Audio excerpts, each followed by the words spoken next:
Você sente batedeira no peito? Você sabe que você pode estar com a principal causa de arritmia que causa AVC no mundo?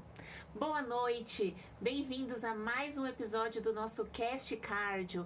Eu sou a doutora Rafaele, eu tô aqui com meu colega, o doutor José Rogério da Silva, cardiologista também, né? E hoje a gente vai falar sobre um tema bem importante, uma arritmia que é uma das mais frequentes e é uma das que causam mais complicações, né, Rogério? Com certeza, gente. Olha, e é a principal arritmia e muitas literaturas chamam de arritmia do idoso, porque aí mais de 50, 60% da população idosa acima de 70 anos vai ter essa arritmia. E essa arritmia é a principal causa de AVC.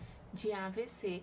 É porque a tendência é que quanto mais a gente vai envelhecendo, mais aumenta estatisticamente o risco de ter essa arritmia, né? Não que seja uma obrigação, mas os níveis, a porcentagem aumenta muito, né?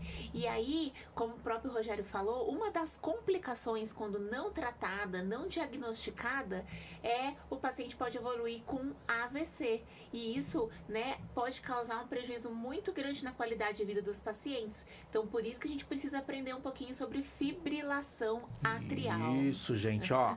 Fibrilação atrial ou flutter atrial, né? Existe uma pequena diferença, mas é quando as complicações e a fisiopatologia mudam um pouco, mas é sempre o resultado final é o AVC, que traz com certeza grandes sequelas, né, para a vida de todo mundo. Sim. E o principal sintoma é a batedeira no peito. Isso, você já sentiu batedeira?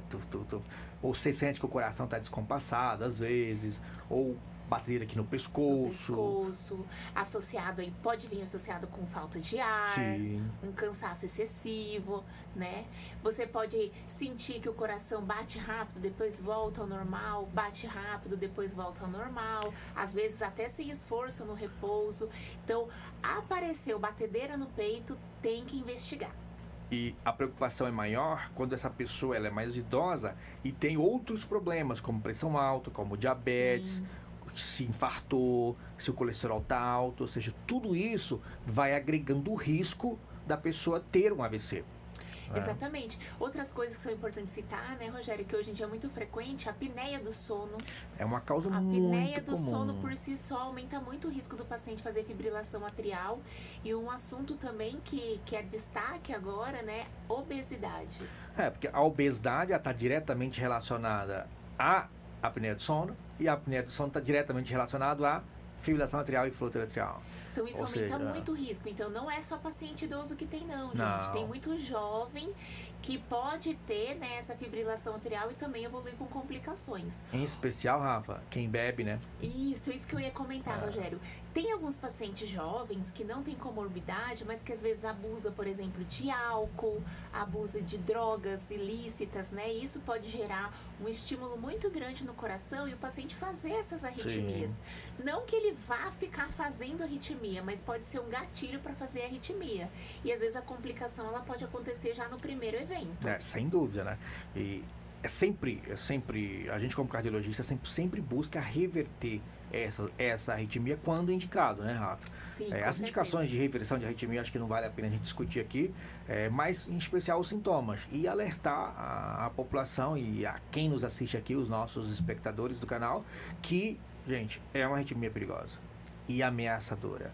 E olha, o AVC, que é hoje uma das principais complicações dessa arritmia, que é a fibrilação atrial, é uma catástrofe. Você com certeza conhece pessoas que têm AVC, que têm problema para andar, para comer, para falar, para entender o que os outros falam. Ou seja, a pessoa se torna dependente de tudo. Exatamente. Né? Às vezes, quando o paciente é pronto atendido ali, né, quando é rápido, às vezes a gente até consegue fazer medicações para reverter, mas às vezes se o paciente, ou se o AVC é muito extenso, ou se o paciente demora para ter assistência médica, Roger, às vezes ele pode ficar com sequelas irreversíveis para o resto da vida e aquilo ali atrapalhar completamente a qualidade de vida dele. Sem dúvida. Ô Rafa, vamos supor aqui de um caso hipotético de uma pessoa que de repente estava falando em casa, é uma pessoa que tem uns 60 anos de idade, ela tem pressão alta e do nada ela não consegue falar mais.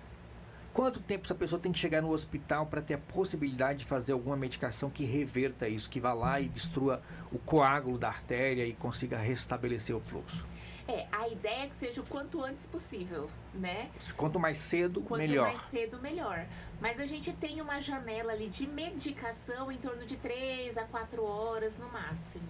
Ou seja, aí faz um remédio na veia que dissolve o coágulo. Exatamente. E consegue recuperar ali o fluxo do sangue no cérebro. Se o paciente tiver indicação e não tiver nenhuma contraindicação, porque a gente também tem que lembrar das contraindicações, como por exemplo, paciente que tem tumor cerebral ou tem alguma complicação da parte cerebral que aumenta o risco de sangrar, então esses pacientes ele tem contraindicação. Aí infelizmente a gente E não o consegue hospital fazer tem que ser medicações. preparado para isso também. Tem esse lado, né? E aí a gente também tem, Rogério, quando o paciente passa desse tempo, a possibilidade de fazer uma outro tipo de intervenção que a gente chama de trombectomia mecânica. Ou seja, que é com catéter, né? Com Que eles catéter, entram lá e tiram o exatamente. coágulo. O médico especialista, né, o neurointervencionista, ele consegue com catéter ir até ali na artéria da cabeça que está obstruída e retirar o coágulo para voltar ao fluxo de sangue normal e conseguir reverter mais precocemente e de forma completa as alterações que o AVC causou no paciente. Ou seja, gente, sintomas de AVC é o hospital mais O próximo, o mais rápido possível. E qual outra complicação que essa FA pode ter, Rafa? Existe alguma outra mais além do AVC? Sim, a fibrilação atrial, na verdade, ela também entra nas categorias das patologias que pode levar o paciente a ter insuficiência cardíaca, né?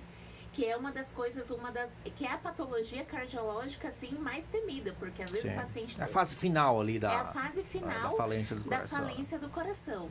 E é o que a gente chama de taquicardiomiopatia, né? Taquicardiomiopatia. Pensa num atleta que fica correndo aí Exatamente. 3 dias sem parar. Ele vai cansar, fadigar e morrer.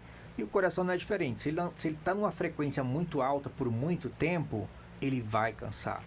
Ele vai fadigar, ele vai desfalecer. Quanto mais o coração trabalha, mais oxigênio ele precisa para consumir. Ele consome muita energia e vai como se fosse gastando o músculo cardíaco mesmo, né? Então, se você fica com a frequência ali acima de 100, 110 por muito tempo, então o coração ele fadiga. É igual o nosso músculo. Sim, se a sem gente dúvida. corre muito tempo, também fadiga. Ô, Rafa, e qual seria o tratamento, por exemplo, para além da possível da reversão que a gente pode fazer com choque, com remédio? Tem como tratar essa arritmia? Tem sim, Rogério. Então, assim, a ideia inicial é assim: a gente tem todo o esforço para deixar o paciente no ritmo normal do coração, independente do tempo de arritmia que ele tem, né? Claro que vai depender de uma série de coisas. Então, se já tem alguma alteração da parte de estrutura do coração. Mas, assim, todas as últimas diretrizes mostram que a gente tem que sempre buscar o ritmo normal do coração. Tá? Como que a gente faz isso? Então, como você falou, a possibilidade de o paciente fazer a cardioversão ou que é elétrica, exato, que é o choque ou química com medicação, né? Se ele não tiver nenhuma contraindicação para isso. E caso o paciente tenha alguma contraindicação, a gente pode fazer a controle da frequência do coração e usar medicações chamadas anticoagulantes. Ou seja, você vai deixar o paciente com FA, com flutter, isso, só com a frequência mais baixa do coração. Exato. E vai dar um remédio para prevenir a formação do coágulo. Exatamente, para a gente evitar que forme coágulo, porque com o coração batendo descompassado, porque a fibrilação ou o flutter, ela é uma arritmia ali da parte de cima, dos átrios do coração. Então, é como se a parte de cima do coração batesse descompassada na parte de baixo. Então, o líquido, o sangue, ele fica mais tempo retido ali. Então, pode formar esses coágulos. Então, a gente controla a frequência e a gente dá o anticoagulante para não deixar formar esses coágulos. Legal, muito bom. E para isso precisa sempre de um cardiologista. E, Rogério, fala pro pessoal, e se o paciente tem uma contraindicação absoluta de anticoagulante? Ele tem algum procedimento que ele pode fazer para melhorar, né, diminuir o risco dele de ter algum evento no cerebral? Existe sim, gente. Existe. Vamos supor que o paciente é um paciente que tem uma plaqueta muito baixa, é um paciente que não pode usar anticoagulante pelo risco de queda, e a reversão desse ritmo não é possível. Então, a gente tem alguns procedimentos percutâneos, que a gente faz por cateterismo. Não é um cateterismo, mas é por via percutânea, onde a gente consegue ocluir. O coração ele é dividido em 4 partes, né? A gente tem a parte superior, que são os átrios, que é onde ocorre essa arritmia, e temos as partes inferiores, que é os ventrículos. Essas arritmias, a FA, que a gente chama de popularmente chama de FA, que é a fibrilação atrial, e o flutter atrial, elas são da parte superior do coração. E ali tem uma aurícula, uma orelhinha, assim, sabe? E essa orelhinha é onde os coágulos se formam, porque ela bate pouco, ela fica meio que só vibrando. Fica parado mais tempo Isso. ali, né, Rogério? Então, existem uns dispositivos que a gente consegue ir ocluir essa orelhinha, né? Que a gente chama de aurícula. E aí, com isso, consegue sim reduzir o risco desses pacientes terem um evento mais grave, que seria... Não consegue eliminar o risco, mas reduz bastante, em mais de 60% o risco do AVC, que já é uma coisa muito boa. Já é uma coisa muito, muito melhor, né? E existe também a ablação.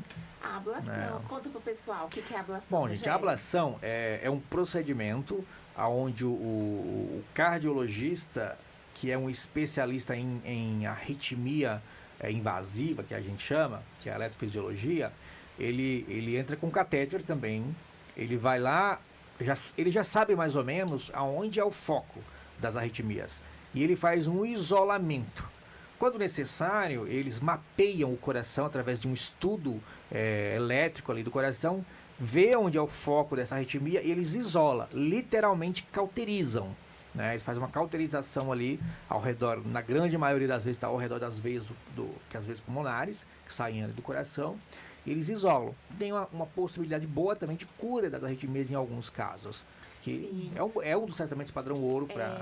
E aí, assim, precisa do acompanhamento do cardiologista, porque não são todos os pacientes que têm indicação de ablação, né? A gente tem toda uma avaliação prévia, porque a gente tem que ver a parte estrutural do coração, a gente tem que ver risco de eventos, né? Às vezes a própria idade do paciente contraindica, as comorbidades contraindicam também. Mas é uma possibilidade excelente aí, uma alternativa excelente de tratamento que a gente tem no dia de hoje. Sem dúvida nenhuma, né? Então, gente, tem batedeira no peito, tem que procurar o cardiologista. Não... Pode ser estresse, Rafa? Pode ser estresse. Talvez seja a causa mais comum, né, de batedeira. E é importante ressaltar, assim, que tanto o estresse quanto todas as doenças cardiológicas podem evoluir para fibrilação atrial, né, Rogério? E outra coisa que eu queria citar aqui, que a gente já falou um pouquinho de cardio-oncologia aqui, tá crescendo muito as doenças oncológicas. E a principal arritmia dos pacientes oncológicos é a fibrilação atrial. Então, não é só o paciente idoso. Pode ser o jovem, pode ser o oncológico, pode ser o obeso, pode ser o paciente que tem apneia do sono. Então, teve batedeira no peito, procure o cardiologista. Não fique achando que é só estresse. Então é isso aí, gente. Vocês tiveram a oportunidade de aprender sobre fibrilação atrial. Exatamente. Então, Rafa, obrigado pela presença. Obrigada, Rogério. Obrigado pela companhia de vocês. Deixa uma mensagem final aí pro pessoal, pros nossos espectadores. O coração é o nosso órgão mais precioso, então cuide dele como uma joia rara mesmo. Isso aí, gente. Não esquece de curtir, de compartilhar com todo mundo que você conhece. Ter essa oportunidade de aprender um pouquinho, né? O conhecimento liberta, o conhecimento traz vida. Então, um abraço. E um beijo no coração. Tchau, tchau.